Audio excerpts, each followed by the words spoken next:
여러분 안녕하십니까? 일본에 이어서 유럽연합도 미국과 관세 협상에 타결했습니다. 일본과 마찬가지로 대규모 투자 보따리를 풀고 시장 개방도 약속했습니다. 아직 미국과 협상을 타결짓지 못한 우리나라 입장에서는 참고할 만한 부분들도 있겠지만 대규모 투자하는 우리의 부담이 더욱 커졌다는 우려가 제기됩니다. 오늘은 긴박하게 돌아가고 있는 관세 협상 소식들부터 전해드리겠습니다. 협상 시한이 나흘 앞으로 다가오면서 총괄 컨트롤 타워 역할을 하고 있는 이 대통령실의 움직임도 긴박해지고 있습니다. 농축산물이 협상 테이블에 오른 가운데 대통령실은 국내 산업 보호를 위해서 양보폭을 최소화하겠다는 입장입니다. 대통령실 연결해 보겠습니다. 우영준 기자. 네, 대통령실입니다. 대통령실에서는 이번 협상 진행 상황 뭐라고 말합니까? 네, 협상이 전반적으로 순조롭게 진행되고 있지만 미국 측의 압박이 상당하다는 게 대통령실의 설명입니다. 대통령실은 조금 전 서면 브리핑을 통해 이재명 대통령은 우리 협상단으로부터 한미 통상협의 현황을 보고받고 관계부처 장관, 주요 참모들과 함께 향후 대응 방안을 논의했다고 밝혔습니다. 대통령실은 대미 관세 협상에 있어 가장 큰 기준은 국익이라며 여러 변수를 고려해 가장 바람직한 방안이 무엇인지 더 치열하게 고민하고 협의해 나가겠다고 설명했습니다. 앞서 오늘 오후 우상호 정무수석의 브리핑이 있었는데요. 이 자리에서 미국 관세 협상에서 농축산물에 대한 요구가 있었느냐라는 질문에 사실이라며 가능한 국민 산업 보호를 위해 양보폭을 최소화하려 노력하고 있다고 밝혔습니다. 이른바 안보 패키지로 불리는 국방비 증액과 미국산 무기 구매 등도 협상 테이블에서 함께 논의되고 있냐라는 질문에는 그 문제도 협상 목록에 들어가 있는 것으로 알지만 어느 수준에서 어느 정도 협상이 진행되는지는 말하기 어렵다고 말을 아꼈습니다.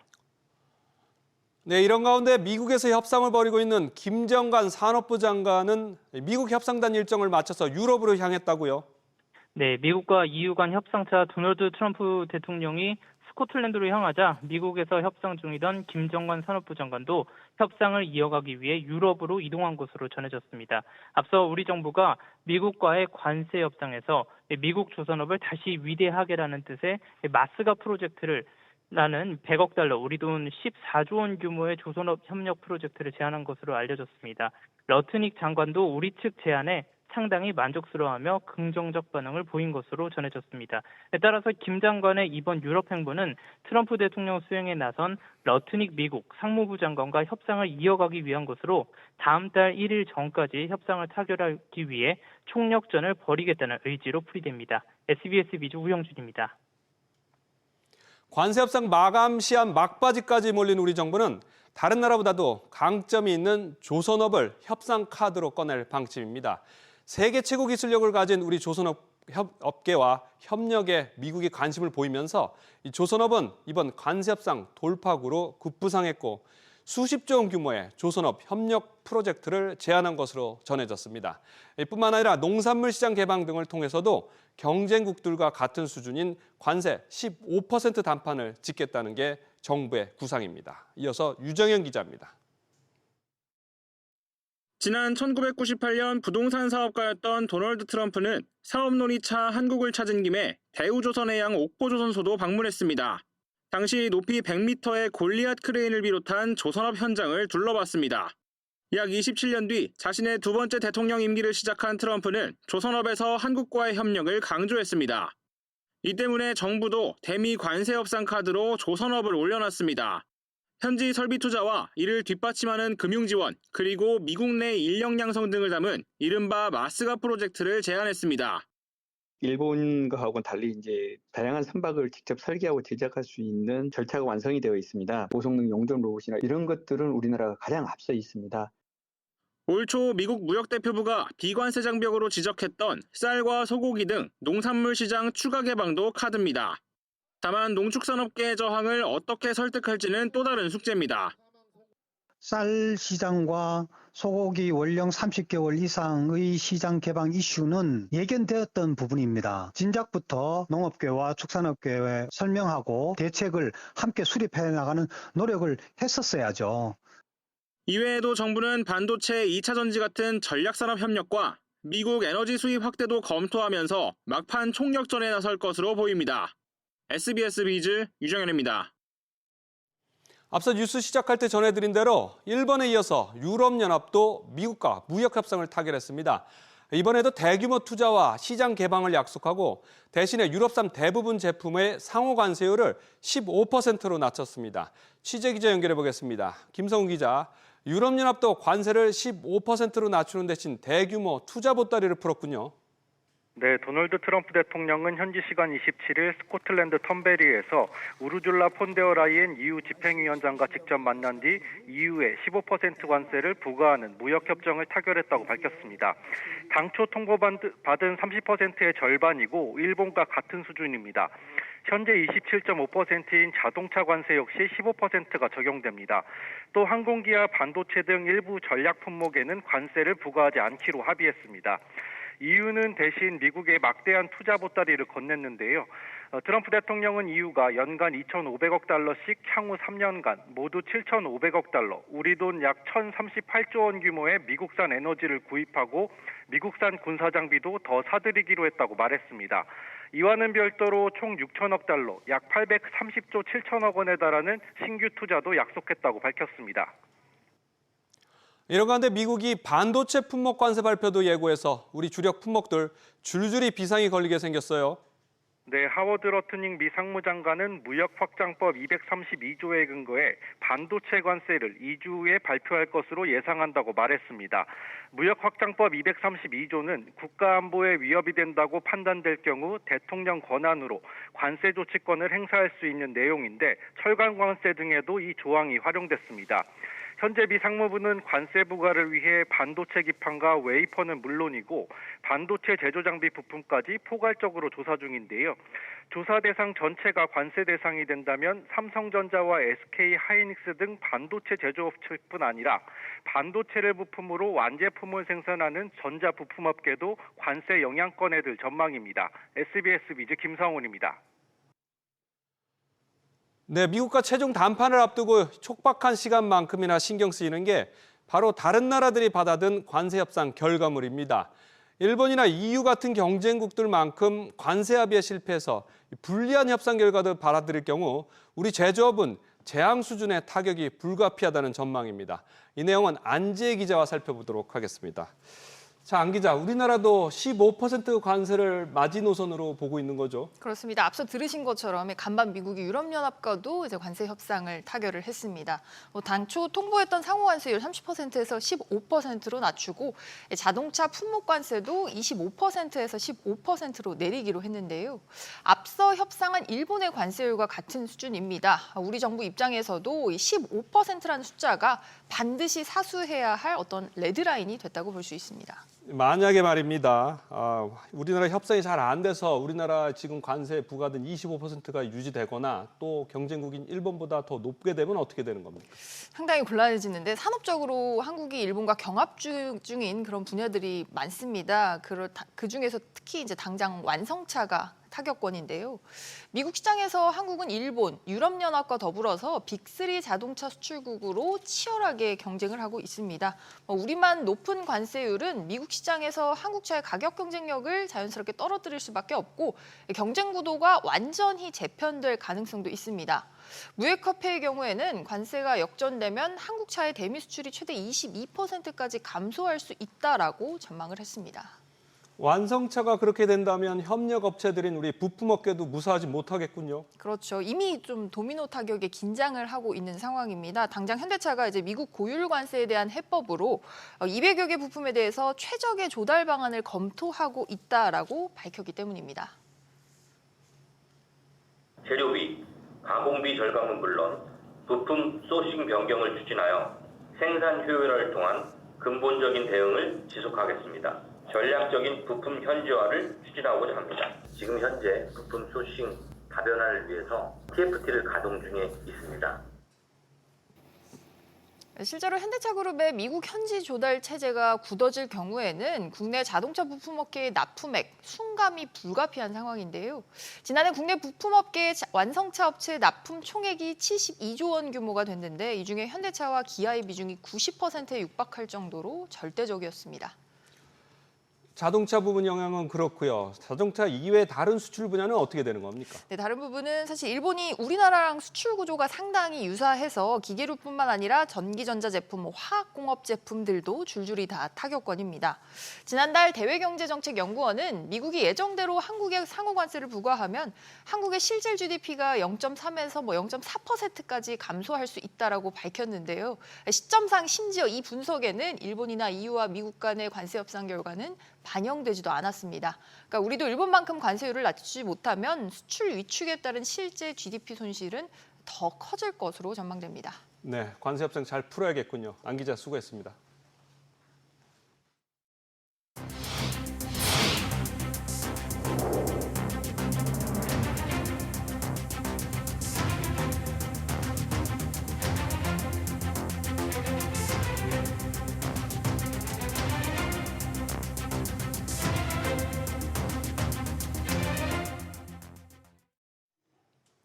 이재용 회장의 사법 리스크를 털어낸 삼성전자 반도체가 하반기에 본격적인 반등을 준비하고 나섰습니다. 이 만성 적자로 분사설까지 나왔던 파운드리 사업부가 테슬라와 23조 원에 육박하는 계약을 체결하면서 부활의 신호탄을 쐈습니다. 김동필 기자의 보도입니다. 삼성전자가 오늘 22조 7,647억 원 규모 반도체 위탁 생산, 파운드리 공급 계약을 체결했다고 공시했습니다. 삼성 위기의 중심에 선 파운드리 사업부에서 이뤄낸 쾌거로 공개된 반도체 단일 수주 계약 중엔 최대 규모입니다. 당초 계약 대상은 비밀 유지 요청으로 공개하지 않았지만 일론 머스크의 손은 거침이 없었습니다. 머스크는 삼성전자 텍사스 공장에서 테슬라의 차세대 칩 AI6 생산에 전념한다라면서 삼성과의 계약 규모는 더 늘어날 수도 있다라고 전했습니다. 이런 계약이 체결됐다는 자체가 삼성전자의 기술력이 우리가 우려했던 것만큼 그렇게 경쟁력이 떨어지진 않았다라고 볼 수도 있다. 현재 탑재된 AI4 칩은 삼성이 생산하고 있으나 내년부터 쓰일 AI5 칩은 TSMC가 생산을 맡기로 되어 있습니다. 2027년 도입이 예고된 AI6 칩은 자율주행을 비롯한 테슬라 AI 생태계의 핵심으로 꼽히는 만큼 재차 삼성에 맡긴 배경에 관심이 쏠립니다. 게다가 해당 칩은 삼성이 공을 들이고 있는 이나노 공정이 유력하기도 합니다.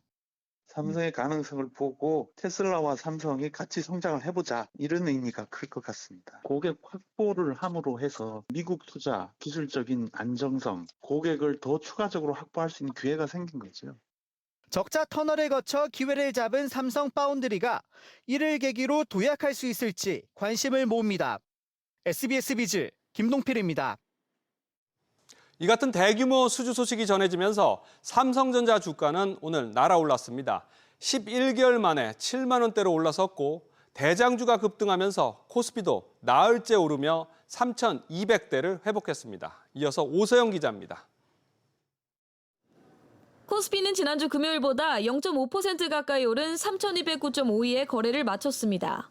외국인과 기관이 4천억 원대 사들인 영향입니다. 외국인 자금 유입이 늘면서 코스피는 나흘째 상승세를 이어갔습니다. 외국인들이 코스피 저평가 판단하에 계속 매수세를 늘리고 있고 상법 개정 관련해서 우리나라는 재벌이라는 특수한 구조 때문에 상대적으로 다른 국가들하고 다른 양상을 띄었었잖아요. 그 부분이 개선될 거라고 외국인 투자자들이 보는 거죠. 특히 삼성전자가 정규장에서 6.83% 급등한 7만 400원의 거래를 마치며 지수를 이끌었습니다. 지난해 9월 이후 11개월 만입니다. 흑자 전환한 LG에너지솔루션도 5%가량 뛰었습니다. 삼성전자 혼자서만 오늘 코스피 지수를 25포인트를 끌어올렸어요. LG에너지솔루션 종목이 거의 30포인트 넘게 끌어올린 거거든요. 두 종목을 빼면 결국은 지수는 1% 정도 하락을 한 거라고 보시면 돼요. 정부가 수십조 원 규모의 조선업 협력 프로젝트를 제안했던 소식에 수혜주로 꼽히는 조선주도 강세를 이어갔습니다. 다만 협상 불확실성이 큰 만큼 국내 증시는 관망세를 이어갈 전망입니다. 3,300을 넘는 그런 흐름들이 이어지긴 좀 어렵다라고 생각을 하고 있어요. 무역 협상 시한이 8월 1일이고 무기실적 시즌 들어가면서 많이 올랐던 종목들이 좀 쉬어가고 있잖아요. 연일 신고가를 경신하던 금융주와 증권주 상승세가 꺾이면서 정책 기대감에 의존하는 종목의 한계가 나타난다는 평가가 나오는 가운데 기업들이 주가에 합당한 실적을 내는 게 관건이란 관측이 나옵니다. SBS 비즈 오서영입니다. 기준금리가 떨어지는 추세지만 4대 금융은 올 상반기에도 이자 장소로만 21조 원 넘게 벌었습니다. 하루 이틀 비판이 나온 건 아니지만 이번에는 대통령이 직접 경고하고 나서면서 변화가 불가피해 보입니다. 금융권은 소상공인에 대한 포용 금융을 확대하고 정부의 첨단 산업 100조 원 펀드 조성에도 적극 협력하기로 했습니다. 채나리 기자입니다.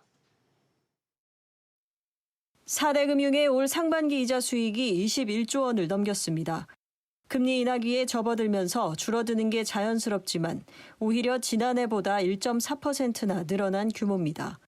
은행권이 손쉬운 부동산 담보대출을 늘려온 데다 최근 가계대출 관리 명목으로 대출금리는 내리지 않은 영향입니다.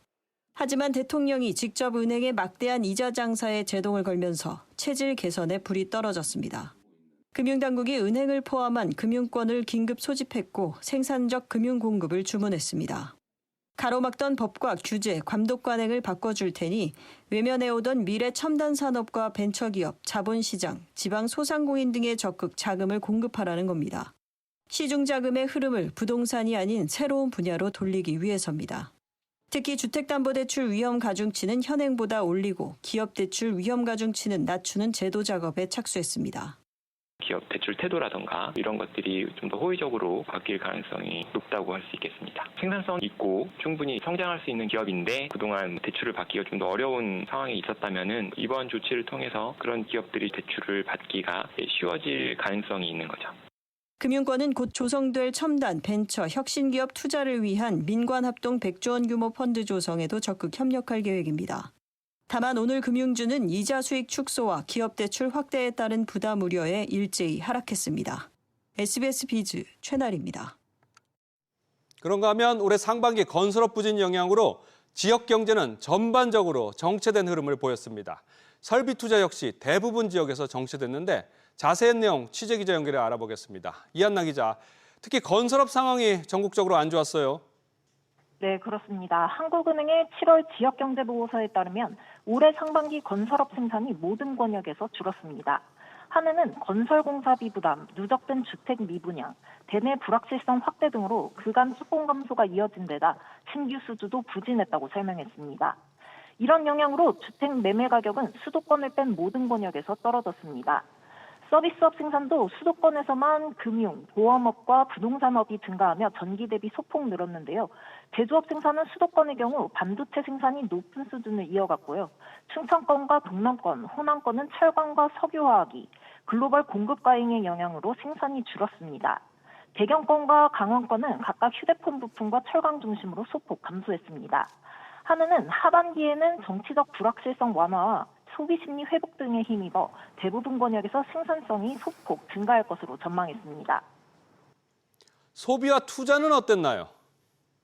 네, 내수는 민간 소비와 설비 투자 모두 지난해 하반기 수준을 유지했는데요. 민간 소비는 1분기 중 대내외 불확실성에 따른 소비 심리 위축으로 부진했습니다.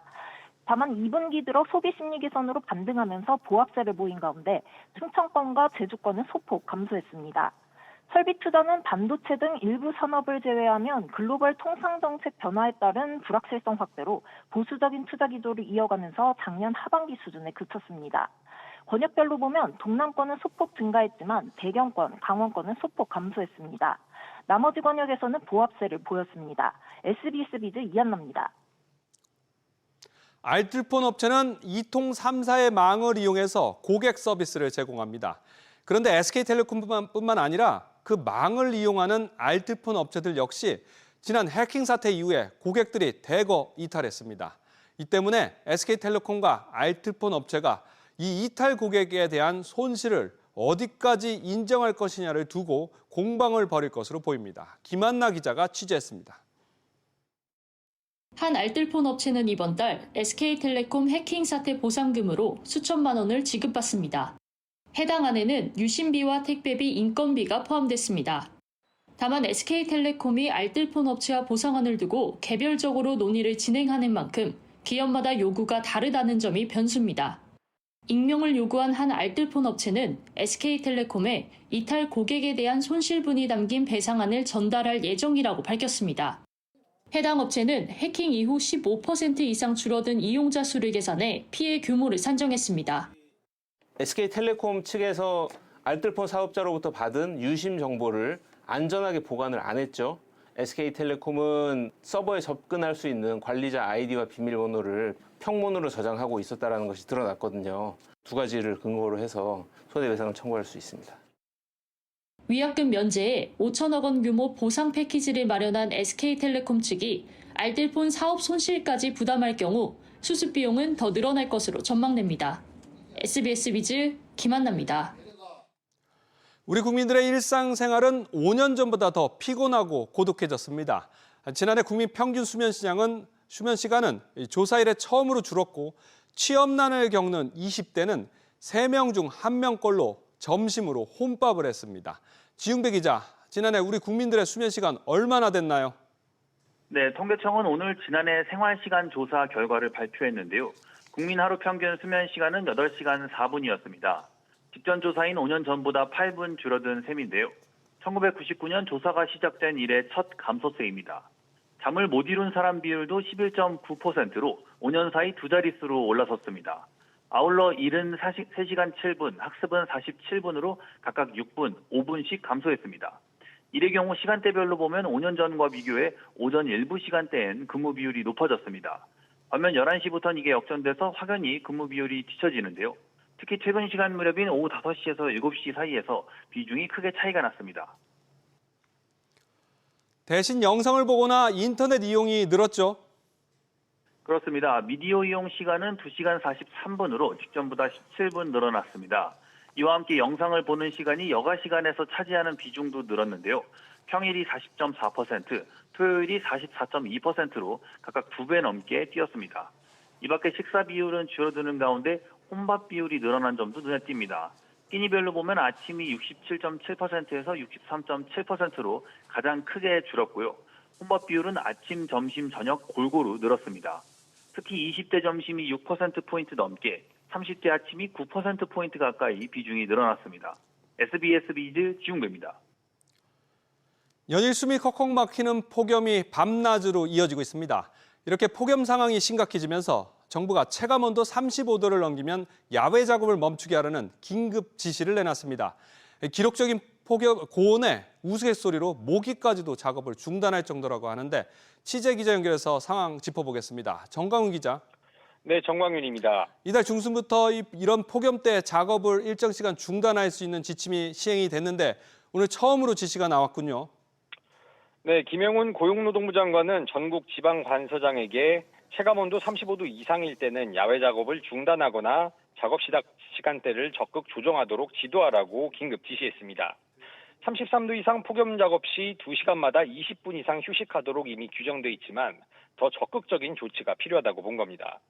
김 장관은 또 맨홀 작업 시 지식사고 위험성에 대해서도 경고하며 안전수칙과 관련해 위반 사항 적발 시 엄단하라고 지시했습니다. 실제로 전날 낮에 서울 금천구 가산동의 상수도 누수 공사 현장에서 맨홀 작업을 하던 노동자 2명이 질식해 1명이 사망하는 사고가 발생하기도 했습니다. 기상청에 따르면 내일까지도 낮 최고 기온이 37도를 기록할 것으로 예상되는 가운데 다음 주부터 최고 기온이 31도에서 35도 수준으로 조금씩 낮아질 것으로 관측됩니다. 폭염이 얼마나 심하면 여름철 모기 활동도 이례적으로 뜸하다고요? 그렇습니다. 서울시에 따르면 어제 주거 지역 기준 모기 발생 단계는 사실상 모기 걱정을 하지 않아도 되는 1단계로 가장 낮았습니다. 벌써 일주일째 이 수준을 유지하고 있는데요. 여름철 주거지에서 모기 활동이 이처럼 계속 뜸한 건 관련 세부 집계가 시작된 지난 2020년 이후 처음입니다. 모기가 활발하게 움직일 수 있는 기온이 25도에서 30도 사이인데 최근 기온이 이를 크게 웃돌고 있기 때문으로 풀이됩니다. SBS 비즈 정광윤입니다. 본격적인 여름 휴가철을 맞아서 해외여행을 떠나시거나 또 앞두고 계신 분들 많으실 겁니다. 최근 해외 카드 사용이 증가하면서 부정 사용도 늘고 사기 수법도 다양해졌으니까 피해 안 당하도록 주의하셔야겠습니다. 여행 출발 전부터 돌아와서까지 확인해야 할 것들은 뭐가 있는지 이정민 기자가 알려드립니다. 여행지에서 마음에 드는 물건을 신용카드로 결제한 A씨. 다음 달 결제 청구서를 확인하니 거래금의 5%에 해당하는 수수료가 부과됐습니다. 현지 통화가 아닌 원화로 결제하며 발생한 수수료입니다. 해외 여행 중이던 B씨는 사설 ATM기에서 현금을 뽑았었다가 누군가 오프라인 매장에서 자신의 카드를 썼다는 걸 알았습니다. ATM기에 설치된 카드 복제기로 복제된 카드를 누군가 마구 쓰고 다닌 겁니다. 지난해 이렇게 해외에서 부정 사용된 카드 금액이 30억 원을 넘어섰습니다. 그중 도난과 분실이 27억 9천만 원이고 카드 위변조가 3억 6천만 원으로 대부분을 차지했습니다. 해외에서 부정사용 사고가 일어나면 국내에 비해 대처가 어렵기 때문에 건당 부정사용액이 크고 건수도 늘어나고 있습니다. 때문에 출국 전부터 대비해야 합니다. 불필요한 수수료가 생기지 않도록 원화 결제를 차단하는 서비스와 카드를 사용할 나라와 1회 사용액 등을 정해둘 수 있는 해외 사용 안심 설정 서비스를 카드사 앱에서 신청할 수 있습니다. 카드 분실 신고 센터 번호를 메모해 가는 것도 필수입니다.